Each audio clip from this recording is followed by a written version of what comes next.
نحمدہ ونصلی ونسلم علی رسولہ الکریم اما بعد فاعوذ باللہ السمیع العلیم من الشیطان الرجیم بسم اللہ الرحمن الرحیم قال النبی صلی اللہ علیہ وآلہ وسلم لا تجزئ صلاة الرجل حتی یقیم ظہرہ فی الرکوع والسجود او کما قال علیہ السلام صدق اللہ مولانا العظیم صلو علی الحبیب الصلاۃ والسلام علیک یا سیدی یا رسول اللہ وعلی آلک و اصحابک یا سیدی یا حبیب اللہ۔ ہماری گفتگو کا عنوان نامکمل رکوع و سجود اور ان کے درمیان کمر سیدھی نہ کرنے کے حوالے سے ہے۔ میں نے آپ حضرات کے سامنے حدیث پاک پڑھی ہے، اس کا سادہ سا ترجمہ ابو مسعود بدری رضی اللہ تعالیٰ عنہ راوی ہیں حدیث پاک کے۔ نبی اکرم صلی اللہ علیہ وسلم نے فرمایا آدمی کی نماز ادا نہیں ہوتی جب تک وہ اپنی پشت کو رکوع و سجود میں سیدھا نہ کرے، یعنی جب وہ رکوع سے اٹھتا ہے پھر اپنی پشت کو رکوع میں جاتے ہوئے یا سجدوں کے درمیان جو اس نے بیٹھنا ہے، اگر اپنی پشت کو بالکل وہ سیدھا نہیں کرتا تو فرمایا کہ اس کی نماز ادا نہیں ہوتی۔ نبی اکرم صلی اللہ علیہ وسلم نے فرمایا کوے کی طرح ٹھونکے مارنا، یعنی بہت جلدی سے سجدے کرنا، جلدی سے رکوع کرنا اور کمر کو سیدھا نہ کرنا۔ فرمایا درندوں کی طرح بیٹھنا پاؤں کو پھیلا کر۔ پھر فرمایا اونٹ کی طرح مسجد میں جگہ مقرر کرنے سے، ان تینوں چیزوں سے منع فرمایا۔ پرندوں کی طرح ٹھونکے مارنے سے مراد کوے کی طرح یہ ہے کہ بڑی تیزی کے ساتھ رکوع بھی کیے جائیں، سجود بھی کیے جائیں۔ درندوں کی طرح بیٹھنے سے، دونوں پاؤں جو ہے وہ اتحیات میں بیٹھنے سے، اور پھر فرمایا کہ اسی طرح مسجد میں اونٹ کی طرح یہ ہے، اس میں کے بارے میں محدثین کرام نے اس کی شرح کی حدیث پاک کی کہ ایک جگہ کو مختص کر لینا، مقرر کر لینا کہ اسی جگہ پر میں نے بیٹھ کے نماز پڑھنی ہے۔ تو فرمایا کہ اونٹ جس جگہ بیٹھتا ہے یعنی ٹانگیں پھیلا لیتا ہے، یعنی وہ کہتا ہے یہی میری جگہ ہے، تو اس سے سرکار دو عالم صلی اللہ علیہ وآلہ وسلم نے منع فرمایا۔ حضور نے فرمایا اسوأ الناس سرقۃ الذی یسرق من صلاتی، لوگوں میں سب سے بڑا برا چور وہ ہے جو نماز میں چوری کرتا ہے۔ صحابہ کرام نے عرض کیا حضور نماز میں کیسی چوری ہوتی ہے؟ کون چوری کر سکتا ہے؟ فرمایا جو رکوع اور سجود کو پورا نہ کرے یہ نماز کی چوری ہے۔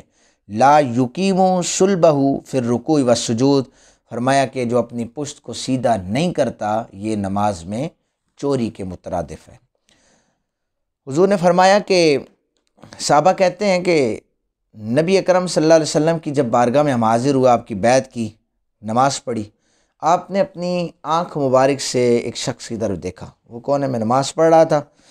آپ نے فرمایا اے گروہ مسلمین، مسلمانوں کے گروہ، جو آدمی رکوع اور سجود میں اپنی پشت کو سیدھا نہیں کرتا نا اس کی نماز نہیں ہوتی۔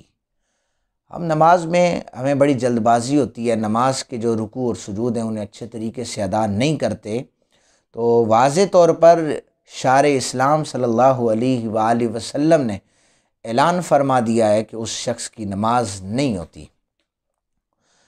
ہمیں اپنا وقت اللہ اور اللہ کے رسول صلی اللہ علیہ وسلم کے لیے نکالنا ہوگا، عبادات کے لیے اپنے وقت کو ہم نے نکالنا ہوگا۔ بہت جلدی سے عبادتیں کر کے ہم چلے جاتے ہیں تو جس طرح پھر عبادت کی جائے گی اس کا اجر بھی کم کر دیا جائے گا۔ نبی پاک صلی اللہ علیہ وسلم نے فرمایا اللہ تعالیٰ اس آدمی کی طرف نظر نہیں فرماتا یا قبول نہیں کرتا جو رکوع اور سجود کو صحیح طریقے سے ادا نہیں کرتا۔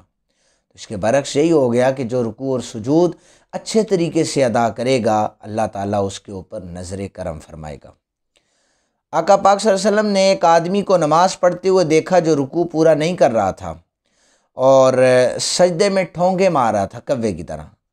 حضور نے فرمایا اگر یہ شخص اسی حالت میں مر گیا تو یہ ملت محمدیہ پر نہیں مرے گا، یعنی وہ امت میں سے ہی حضور سے نکال رہے ہیں کہ اگر جو اس طرح تیزی کے ساتھ نماز پڑھتے ہوئے مر گیا وہ ملت محمد میں سے اس کے غیر پر مرے گا، اس پر نہیں ہوگا۔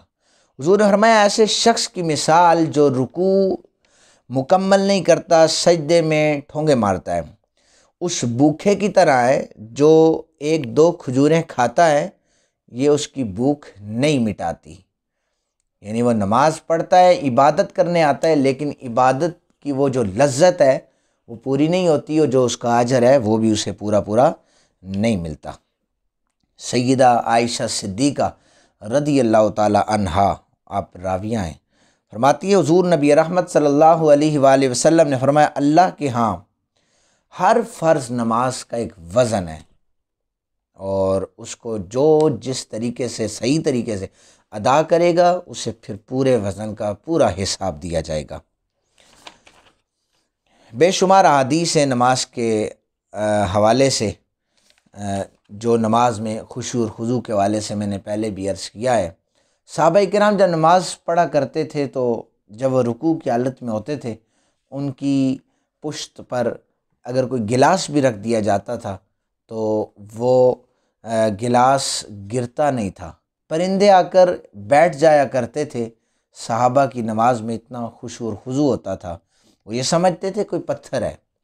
اور حضرت علی پاک کی نماز کا عالم یہ تھا کہ تیر لگ گیا تھا، اور بہت حکیموں کو بلایا گیا، ڈاکٹروں کو بلایا گیا، اور تیر نہیں نکل رہا تھا۔ تو کسی نے مشورہ دیا کہ علی جب نماز کی حالت میں ہو تو اس وقت اس کا تیر نکالو، چونکہ جب نماز میں ہوتے ہیں علی پاک تو خشوع اور خضوع اللہ کے ساتھ تعلق اتنا مضبوط ہوتا ہے کہ پھر انہیں دنیا و ما فیہا کی خبر نہیں ہوتی، لہٰذا نماز کی حالت میں تیر نکالا جائے۔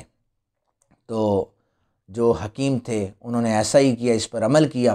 حضرت علی پاک نے جب نماز کا سلام پھیرا مکمل کی تو دیکھا کہ وہ تیر نکلا ہوا تھا۔ آپ کو ذرا بھی تکلیف نہ ہوئی، کیونکہ آپ کی توجہ کسی دوسری چیز کی طرف نہیں ہوتی تھی، اپنی اللہ کی طرف ہوتی تھی۔